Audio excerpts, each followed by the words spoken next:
সাল্লাল্লাহু তাআলা আলাইহি ওয়াসাল্লাম কে আপনারা বলেন ইয়া রাসূলুল্লাহ,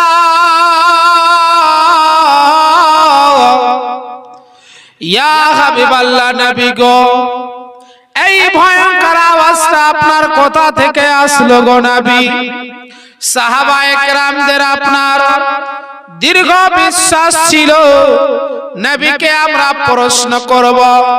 আল্লাহ পাক আমার দয়ার নবী মুস্তাফা সাল্লাল্লাহু তাআলা আলাইহি ওয়াসাল্লাম কে আল্লাহ পাক আপনার ইলমে গায়ব আপনার দান করেছেন। তাই সাহাবায়ে কেরাম আমার নবী মুস্তাফাকে আপনার প্রশ্ন করেন, রে বাবা, বললেন ইয়া রাসূলুল্লাহ, ইয়া হাবিবাল্লাহ, নবী গো, এই ভয়ঙ্কর আওয়াজটা আপনার কোথা থেকে আসলো গো নবী? আমার মায়ের নবী, দয়ার নবী মুস্তাফা, আমার দয়ার নবী মুস্তাফা সাল্লাল্লাহু তাআলা আলাইহি ওয়াসাল্লাম তখন